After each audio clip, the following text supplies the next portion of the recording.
మన జీవితంలో కొన్ని కథలు మనసును మార్చేస్తాయి. భయాన్ని ధైర్యంగా మార్చేస్తాయి. అలాంటి కథలలో ఒకటి మహాదేవుడు, పరమశివుడు గురించి. ఒకసారి హిమాలయాల మధ్యలో ఉన్న చిన్న గ్రామం. అక్కడ గోపాల్ అనే యువకుడుండేవాడు. అతనికి జీవితంపై చాలా భయం. చిన్న సమస్య వచ్చినా గుండె కొట్టుకుంటూ ఉండేది.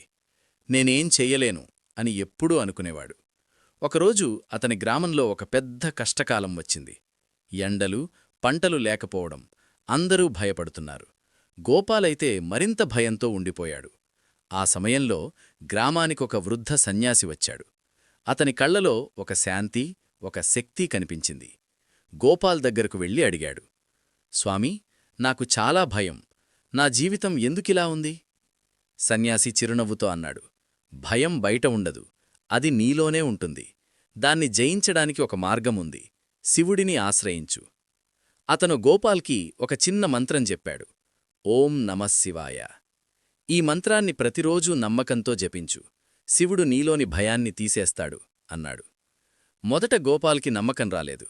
కాని అతను ప్రయత్నం మొదలుపెట్టాడు. ప్రతిరోజూ ఉదయం, రాత్రి కళ్లను మూసుకుని ఓం నమఃశివాయ అని జపించేవాడు. కొన్ని రోజులు, కొన్ని వారాలు గడిచాయి. అప్పుడే అతనిలో ఒక మార్పు మొదలైంది. ముందు చిన్న విషయం చూసినా భయపడే గోపాల్ ఇప్పుడు ధైర్యంగా నిలబడ్డం మొదలుపెట్టాడు. గ్రామంలో సమస్యలు వచ్చినప్పుడు ఇతరులకు సహాయం చేయడం ప్రారంభించాడు. ఒకరోజు గ్రామానికొక పెద్ద తుఫాను వచ్చింది. అందరూ పరుగులు తీస్తున్నారు. కాని గోపాల్ మాత్రం నిలబడ్డాడు.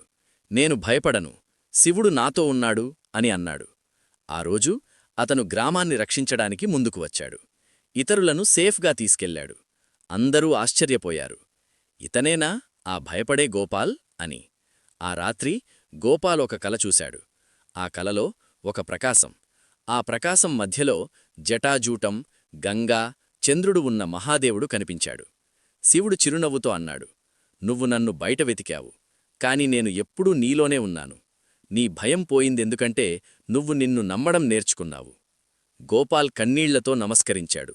అప్పుడు అతనికి అర్థమైంది, శివుడు అంటే కేవలం దేవుడు కాదు, మనలో ఉన్న ధైర్యం, మనలో ఉన్న శక్తి.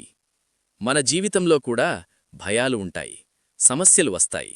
కాని ఒక విషయం గుర్తుంచుకోండి, శివుడు మన బయట కాదు, మనలోనే ఉన్నాడు. మీరు నమ్మితే మీరు మారిపోతారు. ఓం నమఃశివాయ. ఈ వీడియో నచ్చితే లైక్ చేయండి. ఇలాంటి మరిన్ని కథల కోసం సబ్స్క్రైబ్ చేయండి. మీ అభిప్రాయం